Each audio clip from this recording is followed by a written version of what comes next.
Sonic é uma franquia gigante, todo mundo sabe. Tem filmes, jogos, desenhos, brinquedos, tem de tudo de Sonic. Além do Sonic ser gigante, o Sonic tem uma grande fanbase. Porém, a franquia, desde que 3D começou a se tornar normal, começou a envelhecer mal com o tempo. Isso causou uma péssima fama na franquia, onde a franquia é reconhecida por ter muito jogo ruim e pouco jogo bom. Como, por exemplo, Sonic Adventure 1 não é um jogo ruim, mas ele envelheceu mal. Mas existe uma franquia à parte de Sonic que eu não vejo muitas pessoas falando, além dos grandes fãs da franquia. E essa franquia à parte é Sonic Riders. Na verdade, em si, ninguém fala de Sonic a não ser zoar ele. Sim, depois de muito tempo eu vou vir fazer esse... Eu vou vir é foda, né? Eu vim fazer esse vídeo depois de muito tempo. Já não sei há quantos meses eu tô teimando pra fazer esse vídeo pra poder fazer outros. Porque eu tava com preguiça de fazer esse vídeo. Mas voltando ao que eu tava falando antes, a franquia Riders é muito conhecida pelos fãs de Sonic, mas não é muito conhecido por quem é de fora. Geralmente é conhecido quando a pessoa jogou principalmente esse entre os poucos jogos de Sonic que eles jogaram. Mas apesar de eu estar passando uma gameplay de Sonic Riders 1, não vai ser esse que eu vou falar sobre. Sim, eu sei, isso é triste, eu sei que o Sonic Riders 1 é o melhor Sonic Riders, principalmente depois do 3, porque o 3 é uma merda. Não, de verdade, quem achou que seria muito legal ter um Sonic Riders que é literalmente um jogo de Kinect? É um jogo de Kinect, a graça é você fazer a manobra da analógica, você vai fazer tudo isso pulando na sala. A SEGA tá achando que só que eu vou ficar pulando quando eu estiver jogando Mario, pô? Até hoje fico extremamente incomodado com isso, porque o Kinect, SEGA, caralho. Porque sim, filha da puta! Sim, realmente, o 1 ele é o melhor de todos, porque ele tem mais complexidade, tem mais gameplay também, é bem mais divertido. Principalmente comparado ao 3, que, meu Deus, a única coisa que esse jogo tem é gráfico punho. Mas eu vou fazer um review do segundo jogo, Sonic Riders Zero Gravity.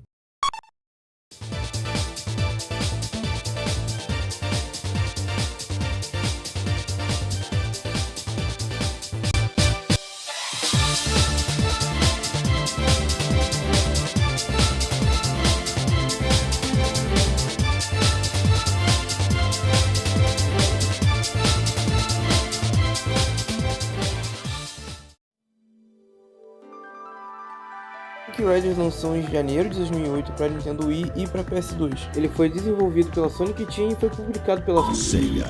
Sonic Riders Zero Gravity é o segundo jogo da franquia e olha, esse jogo é muito bom. Ele é uma continuação direta de Sonic Riders e olha, infelizmente esse jogo é um grande downgrade comparado ao primeiro. Uma das maiores críticas que Sonic Riders 1 acabou recebendo foi que ele era muito rápido e muito complexo para se jogar, tanto da crítica quanto do público.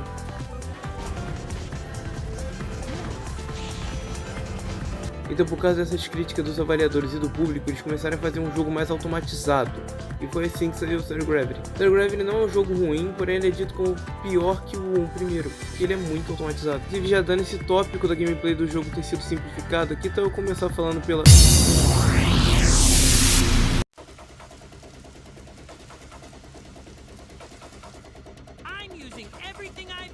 O gameplay do jogo consiste em manipulação da gravidade, onde nossos personagens usam pulseiras de povos antigos que podiam manipular a gravidade. Na gameplay a pulseira é usada de diversas formas, porém nada muito fora da caixinha. Nada de muito extraordinário, mas é bem legal o uso delas dentro da gameplay. Elas são muito usadas para fazer curvas fechadas, correr em campos abertos, caso seria voar, não correr. E chegar em áreas que você não pode chegar normalmente sem a pulseira, por exemplo andar de cabeça para baixo ou andar na parede, sabe, coisas assim. Junto com essa mecânica de gravidade temos as classes de cada personagem do jogo. Existem 3 tipos de classe no jogo e apenas um personagem consegue usar todos de uma vez só. Claramente, esse único personagem que tem essa exclusividade muito foda é o Sonic com o Super Sonic. 3 classes são Fly, Power e Speed, onde Fly consiste nos personagens voadores, Power se consiste nos personagens mais fortes fisicamente e Speed significa os personagens mais rápidos. Entre os personagens de Speed temos Sonic, Jet, Blaze, Shadow e Amy. Entre os personagens voadores temos Tails, Cream, Rouge, Wave e os robôs. Os personagens de Power temos Knuckles, Storm, Eggman e os robôs. E todas as classes têm atributos diferentes, porém os personagens não variam entre eles. Se o personagem de Speed, ele vai ter os mesmos atributos que os outros personagens que também são de Speed. Sem contar que você também tem outros personagens de outros jogos da SEGA. E sim, esse jogo ainda tem mais coisa, você pode comprar novos Extreme Gears. E tipo, seriam os skates do Tony Hawk nesse game. E muitos deles, mas muitos deles só tem habilidades diferentes. Muitos deles usam a mesma habilidade, mas sempre tem algo nele que faz ele ser diferente. E é algo que dá um puta fator replay pra esse jogo, porque colecionar todos esses Extreme Gears é satisfatório. Verdadeiramente é algo bom pra se fazer se você quiser fazer o 100% desse jogo. Mas nem todo mundo pode usar as Extreme Gears. Existem Extreme Gears específicas onde o Eggman não pode usar, onde o Shadow não pode usar e vice-versa. Isso dá um grande fator de jogabilidade pros bonecos, porque ninguém se mantém no mesmo arquétipo. Apesar de eu ter explicado cada um dos 3 arquétipos, ele realmente tem esses arquétipos, porém, por causa dessas Extreme Gears da loja, você consegue usar outros tipos de arquétipos em personagem. Como por exemplo, o Knuckles ele pode voar, o Shadow ele pode simplesmente virar personagem de força com as motos. E o modo como essas habilidades funcionam é bem diferente do que o primeiro jogo. O primeiro jogo as habilidades funcionam normalmente. Você literalmente tem elas desde o começo do jogo. Só que aqui é uma forma mais farmável, se eu disser assim. Para você saber as habilidades que você pegou, primeiro você tem que olhar lá em cima no canto superior esquerdo, que vai ter 3 círculos e uma delas vai ser a habilidade principal do Extreme Gear. Se você estiver usando um Extreme Gear que veio junto com o personagem, essa Extreme Gear vai ser o arquétipo do personagem. Com 20 a 30 moedas você pega a sua primeira habilidade, que se não me engano seria a de Speed, que aumenta a sua velocidade. Por 20 ou 30 anéis você pega a sua primeira habilidade. Por 50 a 70 anéis ou 100 anéis você pega a sua segunda habilidade. Que normalmente em muitas Extreme Gears a primeiro slot ou a segundo slot são os slots principais da habilidade do boneco. E no terceiro slot você precisa de 100 moedas para pegar a próxima habilidade, que é a última. Correção, é a 70 a 100 anéis. E existe uma Extreme Gear onde você pode trocar o estilo manualmente. Ela não se mantém apenas um, você pode ficar trocando entre vários arquétipos, tipo Fly, Power, Speed, toda vez que você quiser. Eu preciso fazer mais uma correção aqui porque eu disse que o Super Sonic pode usar todos os arquétipos do jogo, e ele não pode, isso é mentira. E aqui eu vou ter que explicar mais um pouco porque o Super Sonic ele é um caso diferente nesse jogo. Enquanto no outro jogo ele era muito mais básico, porém bastante roubado, já que ele podia andar por todo lugar do mapa, por simplesmente ser um personagem que podia andar tanto nas partes de Power, tanto nas partes de Fly, tanto nas partes de Speed, que eram os grinds, aí os arcos para voar e as passagens cheias de coisa para quebrar. O Super Sonic se torna um boneco muito quebrado no jogo vanilla. Porém, esse jogo, o caso do Super Sonic, ele é muito diferente mesmo dele. O Super Sonic aqui ele é um personagem de Power que precisa muito de anel para poder andar nas Extreme Gear. Ele já tinha que fazer essa parada de pegar anéis para poder andar na Extreme Gear no jogo passado, porque isso vem da parada do Super Sonic, né? Desde antigamente ele tem o requerimento de você ter que ter anéis para usar ele.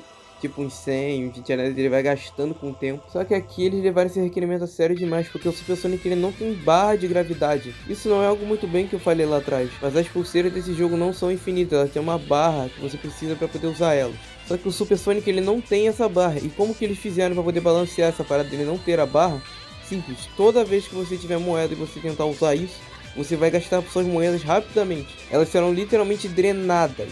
E por isso toda a gameplay do Super Sonic gira em torno dele pegar anéis, totalmente, não tem nada além disso. A primeira habilidade dele é a capacidade de anéis, que vai aumentar, tá de 100 para 125.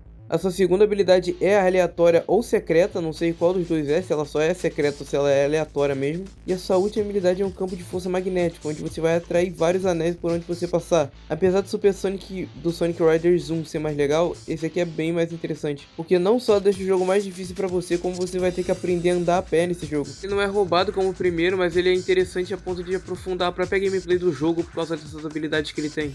E não, o Super Sonic ele não é um personagem, se ele é uma Extreme Gear, exatamente isso, ele é um tipo de Extreme Gear. As esmeraldas do caos são apenas uma Extreme Gear entre mil aspas, já que ainda são as esmeraldas no ícone. E ainda realmente é as esmeraldas que fazem ele ficar forte. Só que você não pode escolher ele como um personagem, você vai escolher ele meio como se fosse uma Extreme Gear. Você vai escolher entre as Extreme Gears as esmeraldas do caos. Nossa, eu gaguejei pra caralho. Finally, something interesting.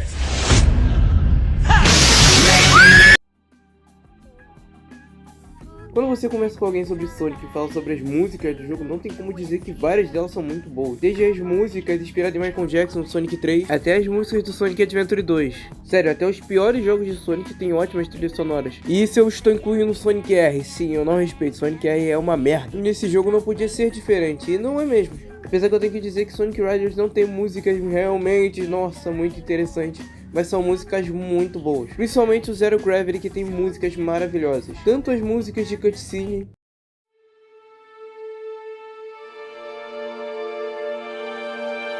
The divine wings, straddler of stars, lose their plumes to the dark and fall to the ground. The plumes become as stars returning to this land. We, the children of Babylon... Babylon? What connection do they have with these stones? We still don't know that. Huh? What? Took you long enough. Where's Eggman?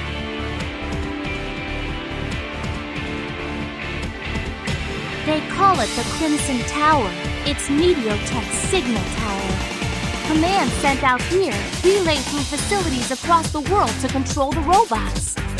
In other words, you're looking at Meteotech's brain. That big Eggman nabbed the arcs of the cosmos we've gotten and ran in there.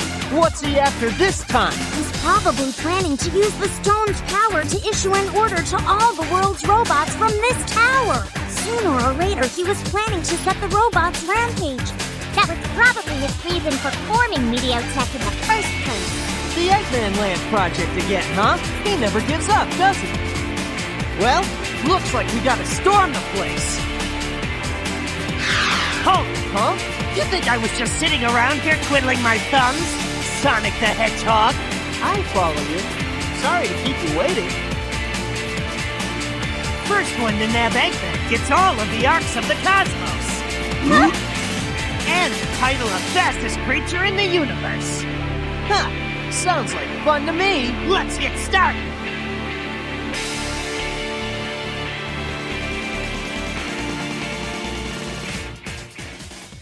Sério, Zero Gravity tem músicas tão boas que nem no menu consegue errar, viado.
As músicas de cenário desse jogo nem se fala, elas também são maravilhosas.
Resumindo, a trilha sonora desse jogo, ela é muito boa, ela é maravilhosa. Como eu havia dito quando eu parada da trilha sonora, Sonic é um belo exemplo. E nesse jogo a SEGA não fez diferente.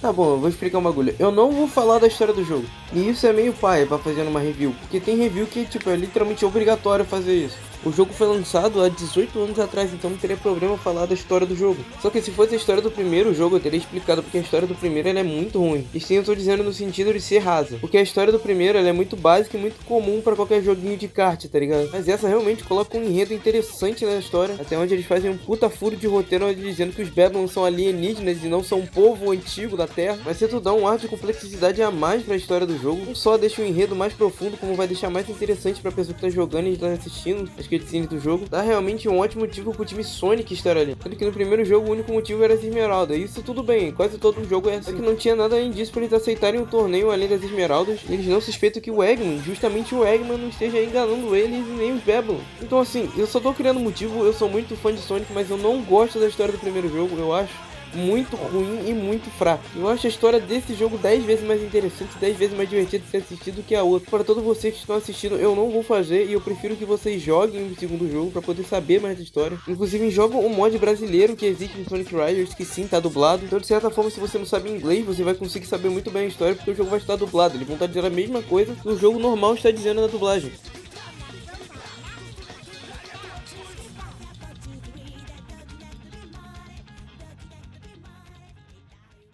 Let me pin your number on. 167. Hey, that's my lucky...